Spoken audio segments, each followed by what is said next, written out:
Good morning students. आज आपण pollinating agents ही concept पाहणार आहोत. गेल्या आठवड्यामध्ये आपण पॉलिनेशन म्हणजे काय हे पाहिलेलं आहे. थोडंसं आपण ते रिकॉल करू. पॉलिनेशन म्हणजे काय हे आपण पाहिलंय. काय काय असतं पॉलिनेशन म्हणजे कोणाचा पार्ट आहे अँड्रोशियम, हा पार्ट कोण आहे गायनोसियम,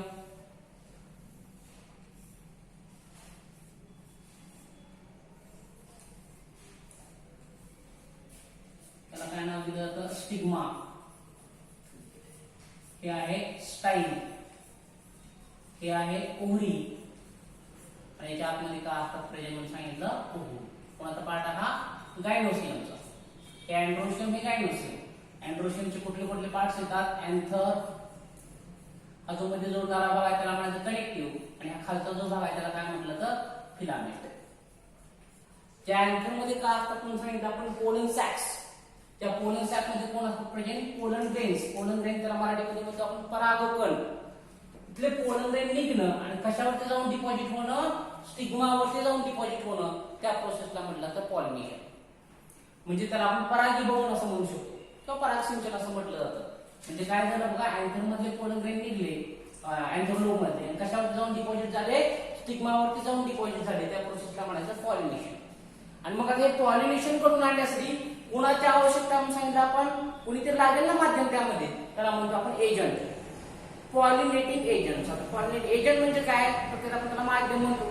समजा आता फॉर एक्झाम्पल आपल्याला एखादं तुम्ही विद्यार्थी ज्यावेळेस तुम्हाला एखादं समजा एखादं डॉक्युमेंट काढायचं तहसील मध्ये गेलो आपण समजा आपल्याला ईबीसी साठी उत्पन्नाचा दाखला हवा असेल किंवा समजा कास्टसाठी आपल्याला कास्ट सर्टिफिकेट असेल स्कॉलरशिप साठी तर त्यासाठी आपण ते कास्ट सर्टिफिकेट काढण्यासाठी वगैरे काय करतो आपण डायरेक्ट आपण कोणाकडे जातो एजंट कडे जातो. म्हणजे कोण झाला एजंट म्हणजे का माध्यम तो काय करतो आपल्याकडे पैसे घेऊन जे काय आपल्याला लागणारे डॉक्युमेंट्स आहेत ते आपल्याला प्रोव्हाइड करतो. म्हणजे आपण आणि तहसील कार्यालय किंवा सिद्धू कार्यालय म्हणतो आपण यांच्या मध्यभागी जो आहे तो कोण आहे एजंट आहे. तो आपलं काम त्यांच्याकडे देतो त्यांचे काम आपल्याकडे केलं जातं. लक्षात आलं का. म्हणजे आपल्याला जे हवं ते आपण एजंटच्या माध्यमातून काय करू शकतो आपण मिळवू शकतो. तसं पॉलिनेशन करून आणण्यासाठी कुणाची तरी आवश्यकता असते. ते आवश्यक म्हणजेच कोण असतं एजंट्स असतात माध्यम म्हणताना आपल्याला. तर पॉलिनेटिंग एजंट्स दोन प्रकारचे आहेत. कुठले कुठले दोन प्रकारचे अबायोटिक एजंट्स आणि बायोटिक एजंट्स. नावामध्ये काय बघा अ म्हणजेच काय सांगितलं आपण विदाउट. अबायोटिक एजंट म्हणजे कसले असतील बघा अजैविक घटक अजैविक आणि बायोटिक म्हणजे कसले असतील मग जैविक घटक. नावावरून कळालं का. अबायोटिक म्हणजे कसले असतील अजैविक घटक आणि बायोटिक एजंट म्हणजे कसले असतील जैविक घटक. त्यालाच आपण नॉन लिव्हिंग थिंग्स पण म्हणू शकतो आणि लिव्हिंग म्हणजे थोडक्यात निर्जीव आणि सजीव. थोडक्यात निर्जीव सजीव जैविक अजैविक. काय अडचण याच्यामध्ये. आता मग नॉन लिव्हिंग थिंग्स कुठल्या कुठल्या आहेत अबायोटिक एजंट कुठले आहेत त्यामध्ये दिले बघा दोन प्रकारचे अबायोटिक एजंट दाखवले त्यामध्ये पुस्तकामध्ये आपल्याला. ते म्हणजे कुठले कुठले आहेत विंड आणि दुसरा कुठला आहे वॉटर. विंड आणि वॉटर. विंडच्या सहाय्याने होणार आणि वॉटरच्या सहाय्याने होणार. आता मग विंडच्या सहाय्याने होणाऱ्याला काय म्हटलं जातं आणि वॉटरच्या सहाय्याने होणाऱ्याला काय म्हटलं जातं ते पाहू आपण. बघा त्यामध्ये पहिला पॉइंट आहे तो कुठला आहे अॅनिमोफिली आणि दुसरा पॉइंट आहे हायड्रोफिली.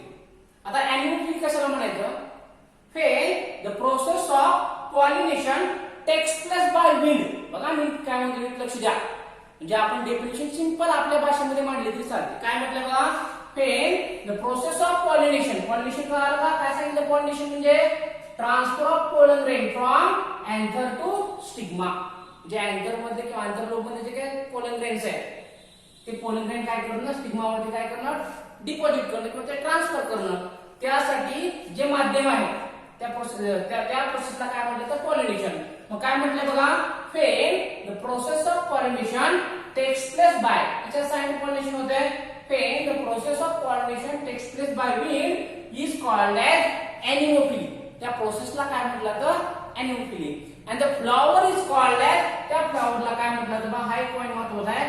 काय म्हटलं तर त्या फ्लॉवरला and the flower is called as anemophilous flower. काय म्हटलं तर एनिमोफिलस फ्लॉवर. काय अडचण दोन मध्ये क्लिअर झाले का. काय म्हटलं पहिला मुद्दा when the process of pollination takes place by त्याच्या साइन होणं विंड इज कॉल्ड एज त्या प्रोसेसला काय म्हटलं जातं एनिमोफिली असं म्हटलं जातं. And the flower is called as ज्या फ्लावर मध्ये विंडच्या साहाय्याने पॉलिनेशन होतं त्या फ्लावरला काय म्हटलं जातं एनिमोफिलस फ्लावर. दोन मध्ये क्लिअर झाले. सिंपल पॉइंट लिहायचे. आता त्या फ्लावरचं वैशिष्ट्य काय मग त्यांचे नेमके कॅरेक्टरिस्टिक्स काय कशा असतात ते फ्लावर्स बघा. आता एनिमोफिलस फ्लावर कसे असतात. These flowers are small. कशा असतात फ्लावर स्मॉल असतात. Without nectar. आता नेक्टार त्याला आपण मकरंद वगैरे म्हणू शकतो.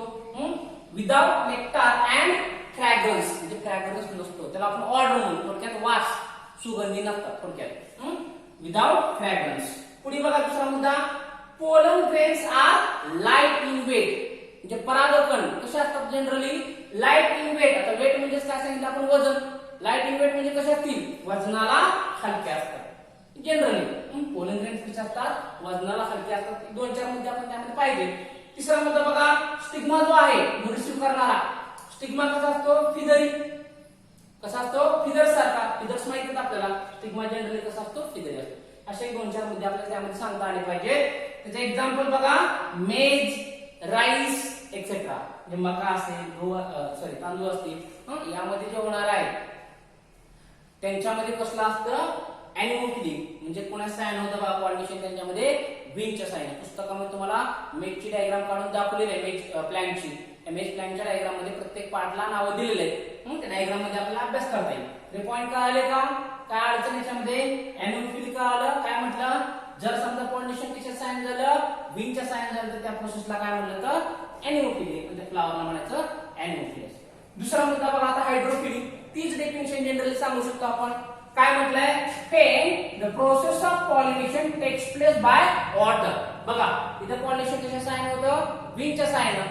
इथं काय म्हटलं बघा when the process of pollination takes place by water is called as. त्या प्रोसेसला काय म्हणलं जातं this process is called as hydrophily. Hydro म्हणजे जनरली काय संबंध आला वॉटरचा संबंध आला. काय अर्थ नाही का. When the process of pollination takes place by कशा साइन होणं वॉटरच्या साइन झालं तर त्या प्रोसेसला काय म्हणलं तर हायड्रोफिली. आता जनरली कुणामध्ये आढळतं बघा हे विचारलं जाऊ शकतो तुम्हाला.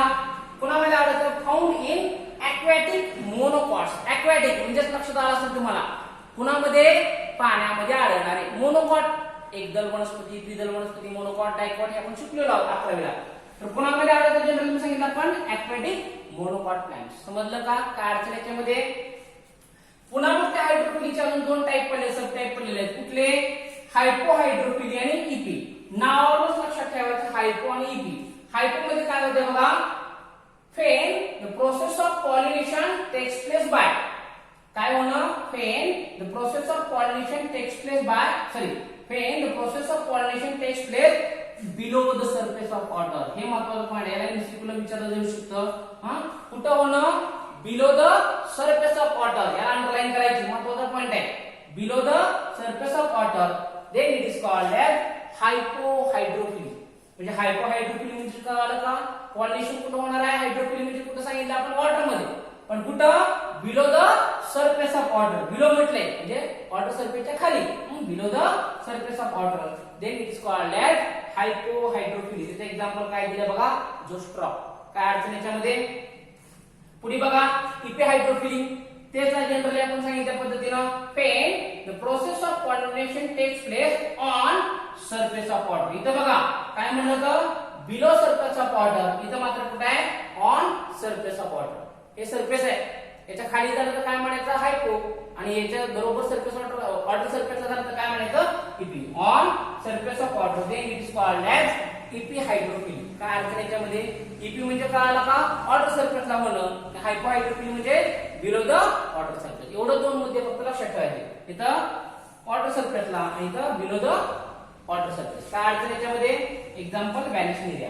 आता याचं वैशिष्ट्य सांगायचं म्हटलं तर ही जी प्लांट्स असतात त्या कसल्या प्लांट्स असतात बघा डायोसियस प्लांट्स. म्हणजे आता वैशिष्ट्य काय याचं मग डायोसियस प्लांट म्हणजे मेल फ्लावर आणि फिमेल फ्लावर असे सेपरेट असतात. मग मेल फ्लावर काय होतं त्या प्लांट पासून डिटॅच होतं. डिटॅच होणं म्हणजे काय होणं सेपरेट होणं वेगळं होणं.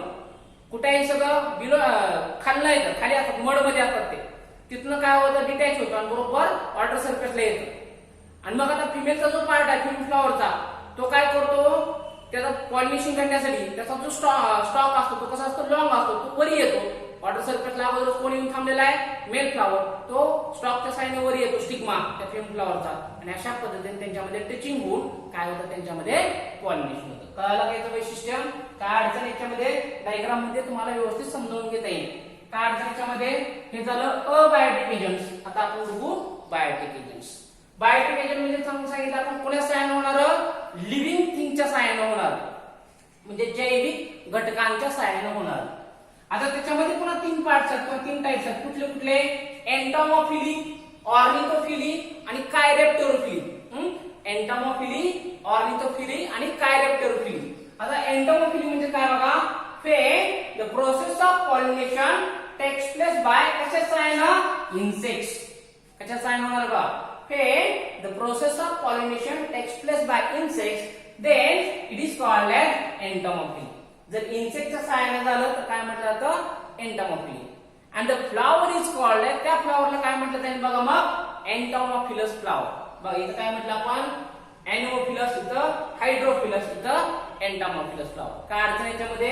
2 मध्ये काय आले का, काय सांगितलं, when the process of pollination takes place by insects, then it is called as entomophily. त्या प्रोसेसला म्हटलं तर एंटोमोफिली. फ्लॉवरला काय म्हणायचं, एंटोमोफिलस फ्लॉवर. आता त्याचं एक्झाम्पल बघा, साल्विया असेल, रोज असेल. पुढे बघा त्याचं वैशिष्ट्य काय सांगितलं यांचं, flowers are coloured. Entomophilous flowers कसे असतात, जनरली कलर्ड असतात. इथं कसे आहेत बघा, सेंटेड आहेत. इथं आपण काय म्हणलं तर विदाउट फ्रॅग्रन्स. इथं मात्र फ्रॅग्रन्स आहे, सेंट आहे. अजून कसं आहे बघा, नेक्टार इज प्रेझेंट. इथं नेक्टार नव्हता, इथं नेक्टार सुद्धा का असतो, प्रेझेंट. काय अडचण याच्यामध्ये एंटोमोफिली मध्ये? पुढे बघा आता ऑर्निथोफिली. काय सांगणार, सेम डेफिनेशन सांगायचं फक्त, when the process of pollination takes place by birds. एकच शब्द बदलायचा, वाक्य तेच आहे. Process of pollination takes place by insect. इथं process of pollination takes place by birds, then this process is called as, त्या प्रोसेसला काय म्हटलं तर ऑर्निथोफिली. त्या प्रोसेसला काय म्हटलं तर ornithophily. And the flower is called as, त्या फ्लॉवरला काय म्हटलं तर ऑर्निथोफिलस फ्लॉवर. काय म्हणायचं, ऑर्निथोफिलस फ्लॉवर. काय अडचण 2 मध्ये काय आले का, एक्झाम्पल त्याचं बघा, ड्रमस्टिक. ड्रमस्टिक म्हणजे त्याला मराठीमध्ये आपण शेवगा म्हणतो. ड्रमस्टिक असेल, ब्युटिया असेल, ब्युटिया म्हणजे आपण पळस म्हणतो, एक्सेट्रा. आता यांचं वैशिष्ट्य काय, जर तुम्हाला एमसीपीला किंवा सीईटीला महत्वाचा पॉईंट विचारायला शकतो, यांचं वैशिष्ट्य काय, ऑर्निथोफिलस फ्लॉवरचं वैशिष्ट्य काय, हे फ्लॉवर्स कसे असतात बघा, दीज आर ब्राईटली कलर्ड. कशा असतात, कलर्ड असतात. त्यामुळे काय होईल मग, आता ब्राईट कलर असल्यामुळे काय होईल, हे जे काय बर्ड्स आहेत त्यांना काय केलं जाईल, अट्रॅक्ट केलं जाईल. म्हणजे याचं वैशिष्ट्य काय, म्हणजे बर्ड्सला अट्रॅक्ट करण्यासाठी त्यांचं कसे असतात, हे ब्राईटली कलर्ड असतात. कलर्ड असल्यामुळे काय होतात, पक्ष्यांना आकर्षित करण्यामध्ये यामध्ये काय होते, मदत होते.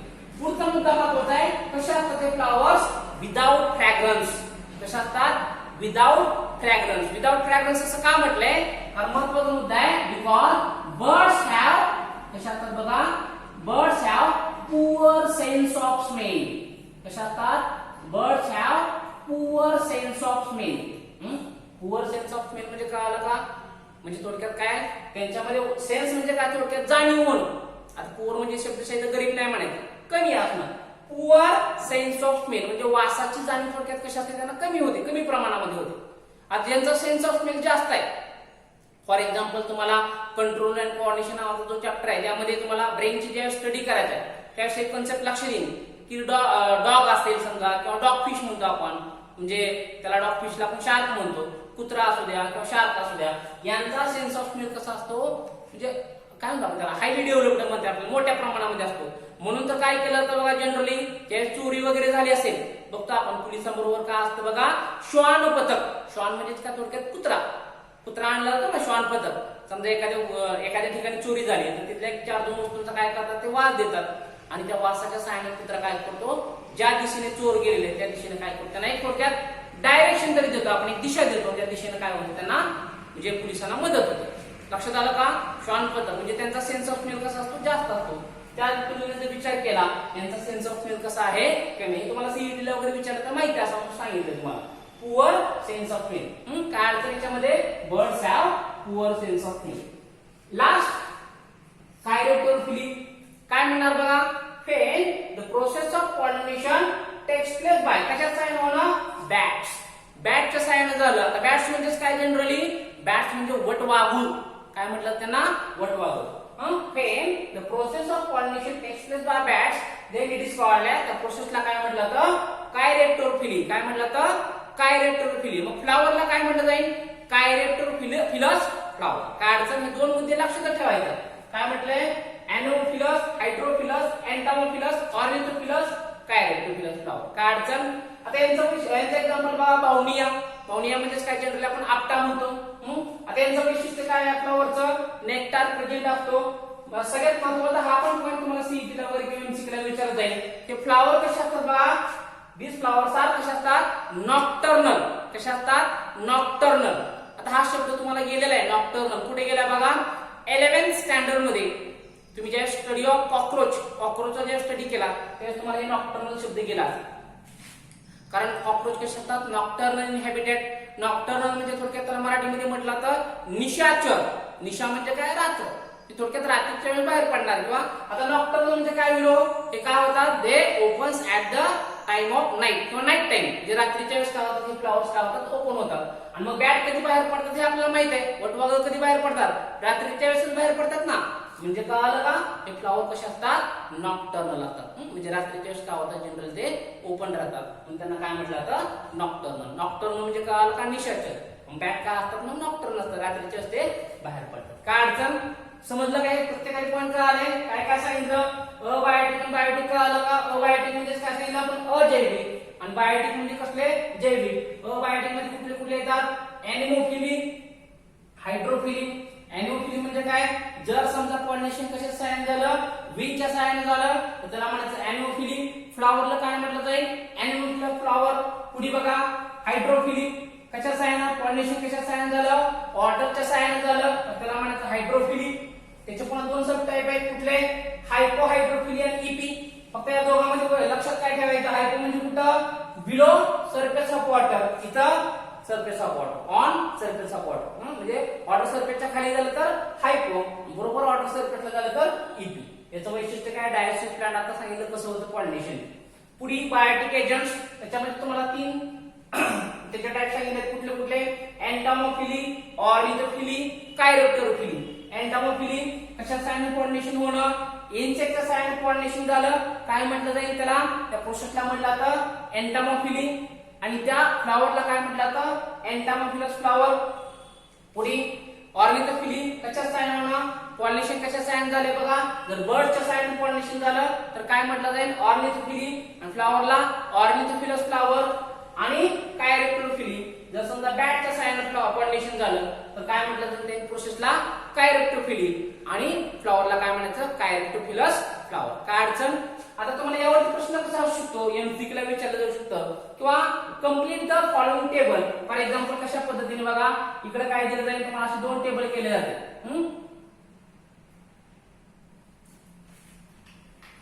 थोडा हा भाग वाचून इथं पुष्कळ थोडस कसं केलं जाईल बघा. या ठिकाणी क्वेश्चन कसा असू शकतो तुम्हाला? इकडं कॉलम ए आणि कॉलम बी आहे. इथं काय दिले बघा? समजा एनिमोफिली. एनिमोफिली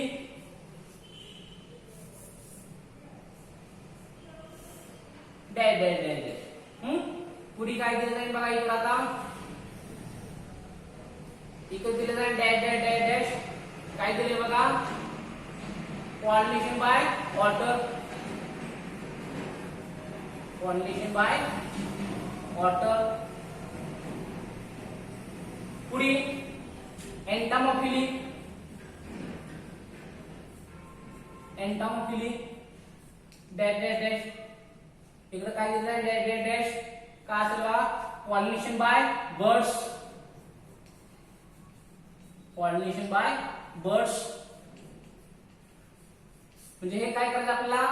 ते जागा भरायचं. आता एनिमोफिली म्हणजे काय असेल बघा? कशासाठी pollination? Pollination by wind. Wind pollination म्हणू शकतो आपण. पुढे इथं काय असेल? वॉटर पॉलिनेशन म्हणजे काय झालं मग? हायड्रोफिली. इथं काय बघा? एंटामोफिली. इथं काय असेल? इन्सेक्ट पॉलिनेशन किंवा पॉलिनेशन बाय इन्सेक्ट्स. आणि काय पॉलिनेशन बाय बर्ड्स म्हणजे काय असेल बघा? ऑर्निथोफिली. ऑर्निथोफिली.